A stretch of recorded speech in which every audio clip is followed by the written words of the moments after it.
I'm Kelly Orchard. This is my dad. Hi there. This is my dad, Ken Orchard. You can say your name. It's all right. Okay. I'll try to remember. Okay. Try to remember your name. You know, this is the first of several videos that I'm going to be doing with my dad.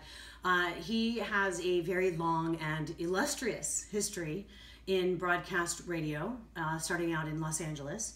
And this is something that my siblings and I had wanted to do for a long time. We've heard his radio stories all of our life. We grew up in it, hearing some of his fun stories. And this is an opportunity for us to just document Dad's history, because it's a lot of fun.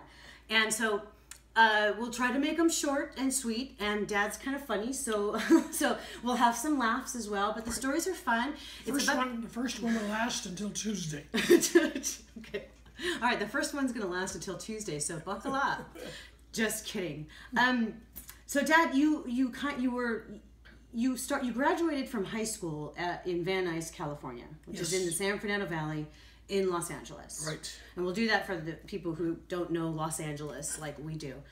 So you graduated in 1955. 55. You got married in 1957. Right. Okay. And so that's where the story begins for your radio career, when you married Mom. There was a whole bunch of celebrities that went to Van Nuys High School that were in our class. I'm thinking of Natalie Wood, Don Drysdale from the Los Angeles Dodgers. Let's see, the other actor. Wasn't Robert Redford in there? He went to Redford. with your brother. Yeah, and that was funny because he was only 1 year older than I am, and the media has made out Robert Redford is like 40 years old. Oh no! All right, so when you married Mom in 1957, that was the beginning of your radio career. Where did you went up to? Crescent City. But before that, the only way to get a job in radio was that there was a magazine that came out every week. It was called Broadcast Magazine, and in the back of that was listings of all of the different stations that wanted to hire anybody, disc jockey, whatever, engineers, so forth. So they would always look at that. So as we got close to the wedding date for our wedding, I put an ad in that magazine, and then just waited and prayed that somebody would call. And sure enough, they did call. I was working at McDonald's. Yes, it was about the number 5 McDonald's. Nobody cares about McDonald's. Nobody cares about McDonald's? No. Nobody eats hamburgers? Shh. All right, no free advertising. Oh, okay. No free advertising. Right. So you went to Crescent City. Let's roll this along. So we got to Crescent City, which is at the end of the state. It's at the Oregon border. Right. And we stayed there about 3-4 months. Okay. And then from there you went? From there, we took a job off the magazine again. And that was we got there to Tennessee, and we were a morning disc jockey at a radio station. Now remember, this was an AM radio station. FM had not been heard of yet. Right, there was no FM yet. There was no FM. Late 50s. One of my jobs at this station in Tennessee, though, was that the FM station had a license and was on the air, but the electric bill was $17 a month for the electric bill. And they told me I had to shut it off and sell the transmitter to somebody else. Wow. So that's what I did. $17. Okay, so from Tennessee, we're trying to get you back to LA. So from Tennessee to Georgia. And how long did you work in Georgia? Georgia was about 5 months, we'll say 6 months in Georgia. And I did get inspected by the FCC in Georgia. And the guy said, you're pretty sharp for a kid. Yeah. Because you were like what? You're like 20 at this point. 20 years old. You're 20 years old? And anyway, he had inspection of the station, transmitter, the whole thing. And he said, you should work for the FCC. And I said, oh, no. Maybe the future can, yeah. Right? The future So anyway, then we left Tennessee, drove back to Los Angeles, and got a job. So now what was the reason to go back to Los Angeles? Homesick. You were homesick. You just wanted to be back in LA. Yeah. Okay. And so that's when you started at KHJ. But before you were at KHJ, owned by RKO, General at the time, you said you worked at an electronics store first? No, there was electronic manufacturer. They built receivers and transmitters for amateur radio. And so therefore I tested them I was part of the assembly line testing them and checking them out and so forth. And then at Christmas time of 56, 57? No, it had to have been like 58 or so. Yeah, 58, I guess. Yeah. They laid off everybody at Christmas time. That was the thing. So then I had to go find another job. And because I had graduated from college, I had a degree, and the job that I got was at Marquardt Aircraft in Van Nuys near the airport. And they hired anybody that had a degree. You know, it was basket weaving. What was your degree in? My degree was in radio and television. Okay, so you had your degree in radio and television. So they hired me just like that. Okay. And so forth. So now let's get to KHJ. So how did you get your job at KHJ? I went down to the Union Hall in Hollywood and filled out an application.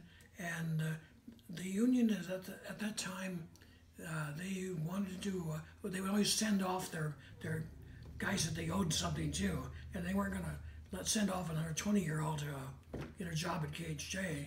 But I went down and I did the interview, and the manager or the guy that was the chief engineer liked me, and he says, "You're hired." And you just turned 21. But I can't tell anybody yet. And so he said, "I can't tell anybody." So we got to go through the rigmarole of bringing in a whole bunch of people.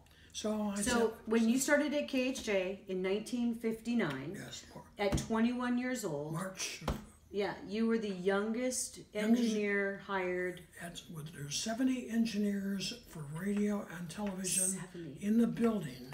That's a lot of engineers And for an AM radio station. Yes, well, it was AM, FM, and television. But FM really wasn't FM happening. was just a patch cord. It didn't do anything. Yeah.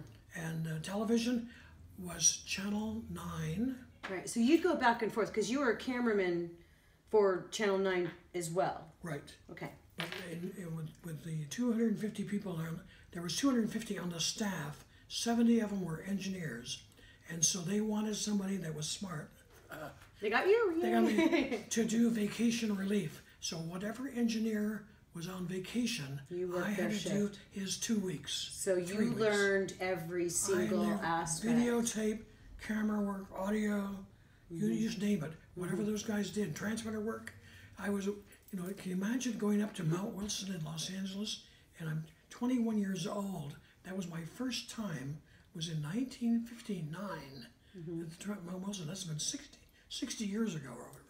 Well, it's like I was thinking when we were starting to do this video, it's like we're two generations of radio broadcasters. And if you add up the time, like the cumulative years of experience in radio, you and I have like 70 or 80 years of experience between the two of us. That's crazy. It's crazy. All right, so for the purpose of just keeping this on a short, interesting time frame, we kind of identified a couple of stories that I would love for you to share. And like I said, I've heard these stories all of my life, and they've been like a family treasure. Then why don't you tell them? Okay. And then you can just go take a nap. Okay. Then I will. I'll just tell your story for you. Once upon a time. No.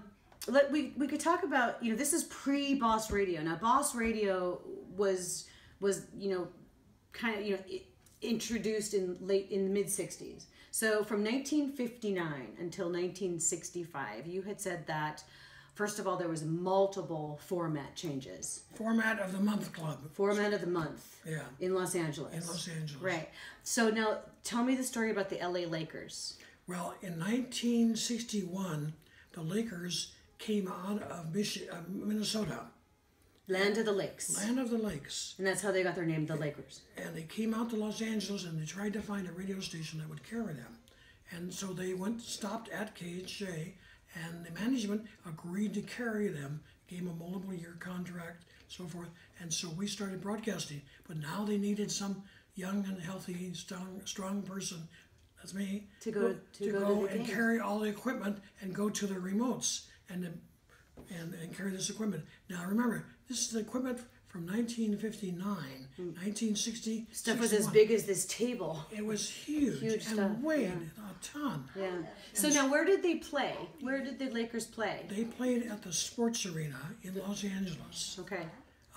And in 1960, the same Sports Arena hosted the Democratic Convention, which hosted, and the candidate that won in the Democratic Convention was JFK. JFK. Okay, and I worked at, I was the national engineer, was say, for the RKO. So I plopped myself down there in the sports arena. They built some rooms. We put a bunch of equipment in there, and we had all of these celebrities and politicians that would come through there. And I got to play the part of the engineer. For the LA Lakers games when they first came to Los Angeles. Lakers games, the Democratic Convention of 1960, and then we did some other things in the format of the month club. We did talk shows, and part of the talk shows was held at Hollywood at the Brown Derby. Now the Brown Derby, it's like anyone who watches all those old classic Hollywood films, you know that the Brown Derby was, you know, one of those classic restaurants that celebrities would go to all the time. Yes, right? Because it was right by, was it by Paramount or? Paramount. It was all the movie studios. Everybody was so there. People would go to the Brown Derby. It was a big deal back in the 60s, right, for celebrities to go there. That's right. Okay, I love this story too, by the way. And so, so I would dress up, tie, shirt, so forth, had to lug all this equipment in, set it all up. So they could do a live broadcast talk show from the Brown Derby, right? Yes, and there was I think about 9 people at the table that would sit there, celebrities and engineer, talent, producer, so forth. And so anyway, when I first set up all the equipment, a page, meaning, you know, this, Mr. Orchard, you have a phone call, please? Would you pick up, you know, line 6? A page over the intercom. Mr. Orchard, Ken Orchard, you have a phone call. And so therefore, here I am at the Brown Derby. And Getting your name paged. I raise my hand, I say, can you bring me the phone? Brings me the phone, and here it's the producer, Cal, from back at the station saying, hey, Ken, how does it feel to get paged at the Brown Derby? It's just unbelievable. Now, but we saw so many celebrities every week. All the time. Well, you were telling me earlier about a couple of talk shows that you were able to work on, like Arthur Godfrey and Robert Q. Lewis. You were their engineer. This is before the Boss Radio, so this is from 1959 through 63, maybe 64.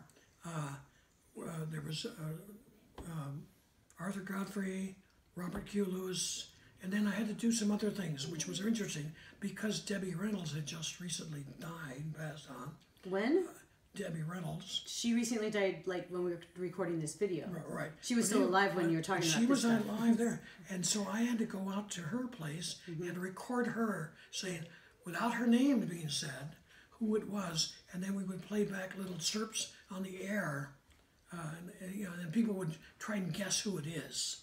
Oh, so you got to, like, a secret celebrity voice or something? So you got to go all over the place and record these Hollywood stars? Clubs and record these people. And I couldn't tell the manager and the program director who I'd recorded. That was even part of it. That was fun. So I was the only one that knew. You were the only one that knew the secret celebrity voice. Right. That's fun. I love that. So I love the Brown Derby story, and you know, like I said, we decided to do this, and I asked Dad to honor me with giving me the stories to put on video to share. But part of the interesting part about this is that this is the grassroots, the roots basically of radio. This is the fun of radio. This is the fun, and how radio used to be so much fun, and you were part of a historic movement of this format change with Boss Radio. And there's a lot of history that went on with Boss Radio, and even more fun stories, because Boss Radio launched in May of 1965.